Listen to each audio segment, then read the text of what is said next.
உடுமலையிலிருந்து மூணாறு செல்லும் சாலையில் ஆபத்தை உணராமல் யானையின் அருகே சென்று இருசக்கர வாகனத்தில் சென்றவர்கள் வீடியோ எடுத்த காட்சிகள் வெளியாகியிருக்கிறது. இதுகுறித்த விவரங்களோடு இணைக்கிறார் செய்தியாளர் சக்திவேல். சக்திவேல், விவரங்கள். நந்தா, அதாவது திருப்பூர் மாவட்டம் உடுமலை அடுத்துள்ள ஆனமலை புலிகள் காப்பகத்தில் அமராவதி வனச்சரக பகுதியான சின்னாறு பகுதியில் யானை, புலி, மான், சிறுத்தை உள்ளிட்ட பல்வேறு வகையான வனவிலங்குகள் உள்ளன. தற்போது கோடை காலம் தொடங்கியதால் வனவிலங்குகள் தண்ணீர் அருந்துவதற்காக அமராவதி அணை பகுதிக்கு வந்து செல்கின்றன. இந்நிலையில் மூணார் செல்லும் சாலை வனப்பகுதியில் வருவதால் அணைக்கு வரும் வனவிலங்குகள் சாலை கடந்து செல்லும் பொழுது சில நேரங்களில் வனவிலங்கு மனித மோதல்கள் ஏற்படுவது வழக்கம். இதேபோல் இன்று மூணார் சாலை பகுதியில் தண்ணீர் குடிக்க வந்த ஒற்றை யானை சாலை ஓரத்தில் நின்றிருந்தது.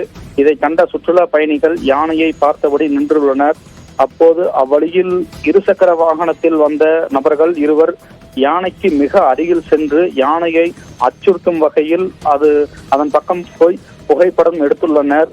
இதனால் இதை பின்னால் வந்த சுற்றுலா பயணியர் ஒருவர் தனது செல்போனில் படம் பிடித்து சமூக வலைதளங்களில் பதிவிட்டுள்ளார். தற்போது இந்த வீடியோ வைரலாக பரவி வருகிறது.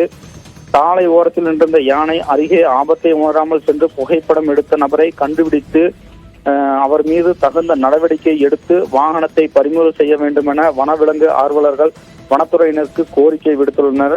மேலும் ஆனைமலை புலிகள் காப்பகத்தில் உள்ள டாப் ஸ்லிப், வால்பாறை, பொள்ளாச்சி, மானாம்பள்ளி போன்ற இடங்களில் வனத்துறையினர் அடிக்கடி தொடர்ந்து ரோந்து பணியில் ஈடுபட்டு சாலையில் வாகனங்களை நிறுத்தும் சுற்றுலா பயணிகளை கண்காணித்து அவர்களை வாகனங்களை சாலையில் நிறுத்தக்கூடாது, வனவிலங்குகள் வரும் பாதை என்று அறிவுறுத்தி அனுப்பி வைக்கின்றனர். உடுமலை மற்றும் அமராவதி வனச்சரகத்தில் அதிக அளவில் யானைகள் நடமாடும் மூணாறு சாலையில் வனத்துறையினர் எப்போதும் ரோந்து பணியில் ஈடுபடுவதில்லை எனவும், தொடர்ந்து இந்த சாலையில் செல்லும் சுற்றுலா பயணிகள் யானைகளை துன்புறுத்தி சென்றுதான் வருகிறார்கள் எனவும் வனவிலங்கு ஆர்வலர்கள் தெரிவிக்கின்றனர். எனவே மூணாறு சாலையில் வனத்துறையினர் ரோந்து பணியினை தொடர்ந்து மேற்கொள்ள வேண்டும் என வனத்துறை அதிகாரிகளுக்கு நடவடிக்கை எடுக்க வேண்டும் என வன ஆர்வலர்கள் கோரிக்கை விடுத்துள்ளனர். நன்றி சக்திவேல், விரிவான விவரங்களுக்கு.